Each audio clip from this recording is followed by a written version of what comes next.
दे सकता है, 3 अंक का 4 दे सकता है। आंतरिक बाह्य विभाजन वे तो सारा सब सवाल में कह सकते हैं ना, इसलिए अंक बदल सकता है, कुछ भी बदल सकता है। यदि एक प्रोसेस आप लोग अच्छी तरह से समझ जाते हैं तो अगले प्रोसेस में आप लोगों को कहीं नहीं दिक्कत होगा। कोई भी सवाल का कोई भी राइटर में यदि हम बनाएंगे, एनसीईआरटी हो, भारतीय भवन हो,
तो दोनों अनुपात को जोड़ के जितना आएगा किसी एक बिंदु पर, इसमें दो रेखाखंड में दो बिंदु है ना, ए और बी, तो एक बिंदु पर 7 सेंटीमीटर या 7 बराबर खंड का चाप खींच लेंगे। तो चलिए वीडियो में बना रही है, देखते जाइए एक एक कर, पूरा इजी है, आसान है। और इसी तरह से ये भारतीय भवन का है, एनसीईआरटी में भी, केसी सिन्हा में ने उसमें भी भाषा आपका अलग मिलेगा। सवाल नंबर में आपको बदल सकता है, 3:4 के बदले 2:1 कर सकता है, लेकिन आपको बनाने का प्रोसेस यही तरीका होता है। तो चाहे भारतीय भवन हो, एनसीईआरटी हो, चाहे केसी सिन्हा का हो, कोई भी सवाल का, कोई भी बुक से है, सब राइटर में वही होता है। सवाल में नंबर चेंज होता है, प्रोसेस वही जाता है।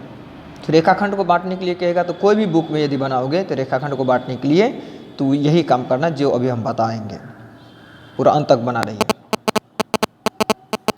चलिए, तो इनको जो है हम दो विधि से बना सकते हैं, दो तरीका से ही इस रेखाखंड को 3:4 में बांट सकते हैं। तो पहले हम आप लोगों का मेथड 1 बताते हैं, मेथड 1 प्रोसेस बताते हैं, इसके बाद मेथड 2 आप लोगों को भी बताएंगे, इसी पर बताएंगे, आप लोग बना रही है। तो सबसे पहले क्या करेंगे, 10 सेंटीमीटर का एक रेखाखंड खींच लेंगे।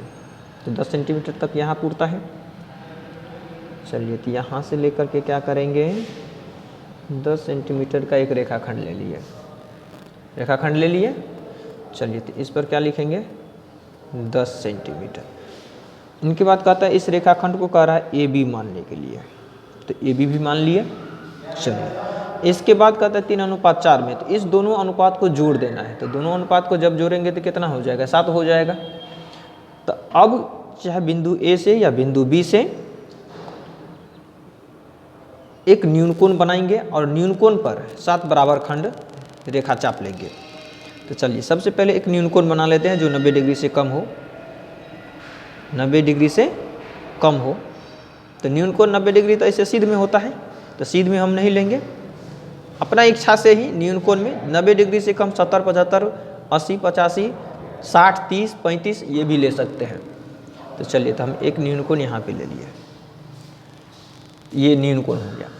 इनको जो है यहाँ पे एक नाम दे देंगे, ए है, बी है, तो यहाँ पे हम एक नाम अदर से दे देते हैं सी। तो इस पर 7 बराबर खंड एक रेखा चाप लेंगे। तो चलिए, तो चाप का, तो अब इस चाप में करेंगे क्या, 7 बराबर खंड लेना है। कितना, 7 बराबर खंड, थोड़ा छोटा कर लेते हैं। चलिए, जो 7 होनी चाहिए। देखिए, पहला, दूसरा, तीसरा, चौथा, पांचवा, छठा और सातवां। तो AC रेखा पर कितने बराबर खंड के लिए 7 बराबर खंड ले लिए, लेकिन आप लोग पेंसिल से बनाना है। हम अभी पेंसिल से ही दिखाते हैं, लेकिन अच्छा नहीं दिख पाता तो उस पर हम पेन चला देते हैं आप लोग, लेकिन पेंसिल से ही अच्छा से बनाना है। 7 बराबर रेखाखंड ले लिए। अब इनको मान लेते, बिंदु नाम दे देते हैं। A है तो A1, A2, A3, A4, A5, A6, A7। अब फिर क्या करेंगे कि जो 7वां बिंदु है उनको B से मिला देंगे। चलिए, तो रचना भी इसका जो होगा ना, तो जैसे जैसे अभी काम करते जाते हैं ना, वही रचना इसमें लिखना है। तो चलिए, बिंदु A7 से B को क्या किया, मिला दिया। अब क्या करेंगे कि एक समान चाप लेंगे। कहाँ से? बिंदु A7 पे जो है एक समान चाप ऐसे काटेंगे इस पर। चलिए, न उतना बड़ा न उतना छोटा, समान चाप काटेंगे।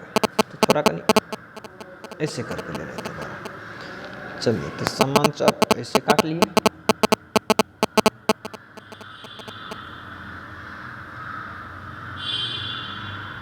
तो क्या किए इनको, चलिए, तो ऐसे दिखाने के लिए आप लोगों को जो है इस पर समान चाप काट लेते हैं, घुमा करके दिखा देते हैं। तो अब देखिए, एक समान चाप ऐसे काट लिए,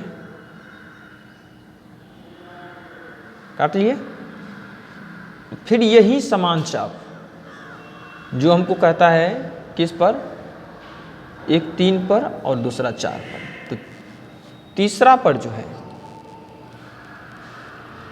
तो यही समान चाप जो है तीसरा पर खींच लेंगे। तीसरा पर भी खींच लिए। फिर इसके बाद क्या करेंगे, इन कोण को मापेंगे। यह कितना है, उतना ही समान चाप यहाँ से भी काटेंगे। तो पहले चलिए यहाँ पे माप लेते हैं, ये कितना है। देखिए, माप लिए। उतना ही समान चाप जो 3 से खींच लिए हुए थे समान चाप, तो इस पर क्या करेंगे आप, यहाँ से इस पर ऐसे कट कर देंगे। तो कट करेंगे तो यहाँ पे भी एक बिंदु बन गया। अब इस A3 से इसको क्या करेंगे, मिला देंगे, तो मेरा बन के कंप्लीट हो जाएगा। तो अब देखिए, इसको क्या करेंगे, अब मिला देंगे। तो A3 से और ये कट बिंदु जो है यहाँ पे समान चाप जो इसको माप के काटे हैं, यहाँ पे A3 से इस पर, इस चाप पर, उन दोनों को मिला देंगे AB रेखाखंड से। चलिए, AB रेखाखंड से इन दोनों को मिला देना है। मिला दिए। तो अब ये देखिए, इसका भी यहाँ पे मिलाए तो कहीं ना ये भी तो काटेगा ना इस रेखाखंड को, तो इसको हम क्या मान लेंगे, D मान लेंगे। तो अब देखिए, ये A1, A7 और B जो है, A3, D जो है, ये दोनों आपस में समांतर हो गया। तो यही आपका 3 भाग होगा और ये आपका 4 भाग होगा, क्योंकि यहाँ पे 4 भाग है। तो ये जितना कटेगा तो समांतर कटेगा, तो ये 4 भाग होगा। इतना 3 भाग है तो यहाँ भी 3 भाग होगा। इसी को कह रहे थे 3:4 में बांटना। तो ये पहला विधि हो गया। तो अब इसका रचना कैसे करेंगे, तो रचना का चरण जैसे जैसे बनाए, अभी जैसे जैसे इसमें रेखा लिए फिर काटे, वही रचना का चरण में भी लिखना है। तो अब देखिए, रचना का चरण, तो रचना का चरण में क्या क्या लिखना चाहिए, क्या क्या लिखे, तो शुरू से जो जो काम किए ना वही रचना के चरण में लिखना है। तो अब देखिए, रचना के चरण में सबसे पहले क्या लिए थे, AB बराबर 10 सेंटीमीटर रेखाखंड खींचे थे। फिर दूसरा नंबर में क्या किए थे कि बिंदु A पर एक न्यूनकोण बनाए। अब देखिए, यहाँ पे जो है बिंदु A पर जो है क्या किए थे, यहाँ पे एक न्यूनकोण ये बनाए थे, और न्यूनकोण बनाने के बाद A से, यानी AC एक रेखाखंड, उसी से उस पर बिंदु न्यूनकोण जो बना था उस पर खींच दिए। तो न्यूनकोण बनाए। चलिए, फिर इसके बाद तीसरा नंबर में AC, यानी जब न्यूनकोण बना तो उस रेखा पर AC जो 3:4 में कहता बांटने के लिए, तो अनुपात को यदि कहता बांटने के लिए तो उसको दोनों अनुपात को जोड़ देना है। तो AC पर A1, A2, A3, A4, A5, A6, A7 समान लंबाई का चाप काटे हैं। तो अब देखिए समान लंबाई का चाप काटे हैं इस पर, ये है ना A1 A2 A3 A4 A5, तो ये समान लंबाई का चाप काटे हैं। तो वही बात यहाँ पे लिखी। इसके बाद क्या किए, चाप जो हम काट लिए तब इसको क्या किए, A7 पर मैं इसको मिलाए, A7 पर एक न्यूनकोण बनाई, फिर A3 पर भी न्यूनकोण बनाई, क्योंकि 3 अनुपात तो तीसरा पर, और इसके बाद लास्ट 7वां पर, यानी 3 से 7 के बीच 4 ना स्टेप होगा, तो चौथा नंबर पे ये हो गया। तो एक 7वां पे जितना चाप ये बना कटा है, वही समान चाप हम इस 3 से भी उस पर काटे हैं।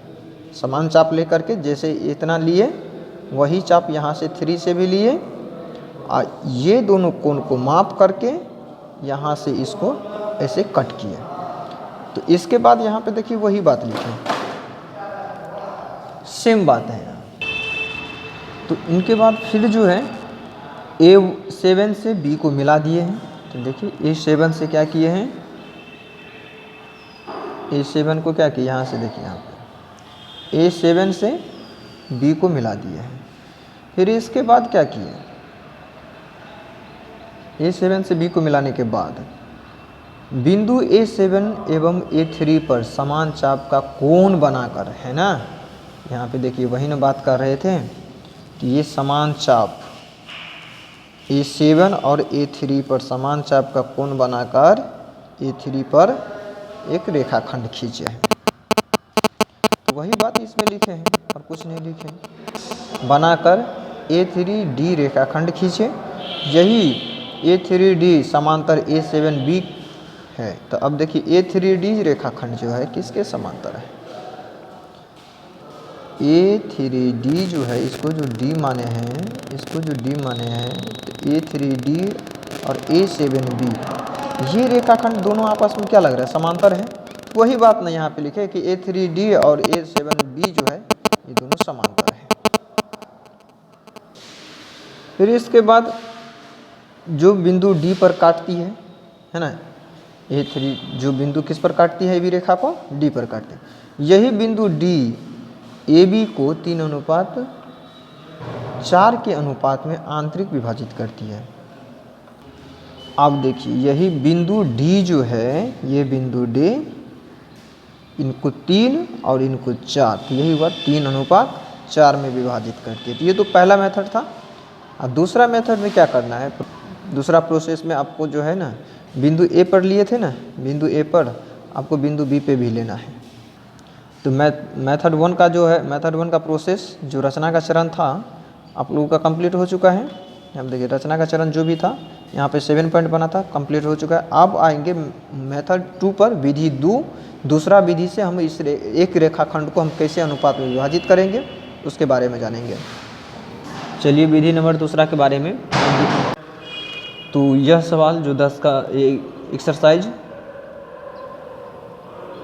एक्सरसाइज 4 का जो 1 नंबर का पहला सवाल है, जो पहला विधि से आप लोगों को बताएं, तो इसका दूसरा विधि से हम इसी सवाल को कैसे बनाएंगे तो आप लोगों को अगले वीडियो में बताया जाएगा।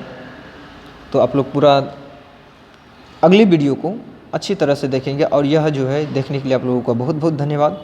और अभी तक जो चैनल को सब्सक्राइब नहीं किए होंगे तो उस चैनल का सब्सक्राइब कर लीजिए, आने वाली वीडियो आप लोगों का यूजफुल होगा। और यह 5 नंबर का क्वेश्चन जो है बिहार बोर्ड से पूछा जाता है और हर बार एक बनावट से पूछता ही है, कंस्ट्रक्शन से पूछता है क्वेश्चन, जो फिक्स रहता है 5 नंबर। यदि अच्छी तरह से इस चैप्टर को पढ़ लेंगे तो 5 नंबर समझिए तुम्हारे पास आ गया। तो चलिए अगले वीडियो के लिए इंतजार कीजिए। तत्काल के लिए जय हिंद, जय भारत, वंदे मातरम। और हाँ, एक बात और बताना चाहेंगे, यह वीडियो पार्ट 1 वीडियो था, ये पार्ट 1 वीडियो था। और अगले जो इसका विधि नंबर 2 जो बताएंगे आप लोगों को, ये पार्ट 2 वीडियो होगा कंस्ट्रक्शन का, यानी बनावट का, बनावट का, उसी को रचना कहते हैं। तो रचना जैसे जैसे कर चलते हैं वैसे वैसे होता है। तो बनावट कंस्ट्रक्शन समझिए, रचना को याद रखिएगा। जो पार्ट 2 वीडियो में आप लोगों को एक ही नंबर का सवाल का दूसरा विधि से बताएंगे, जो इस वीडियो में आप लोगों को पार्ट 1 वीडियो में पहला विधि से बताएं। तो दूसरा विधि के लिए इंतजार कीजिए, क्योंकि यह वीडियो लॉन्ग होने के कारण ज़्यादा समय होगा, ज़्यादा लॉन्ग टाइम मिनट होगा तो फिर आप लोगों का उबला जाओगे। तो फिर इसीलिए अगले वीडियो में आप लोग बना रहिए। अगले वीडियो के लिए और अगली वीडियो पर टच करके आप लोग जो है पूरा अंत तक देखिए। Thanks for watching video. Vande Mataram.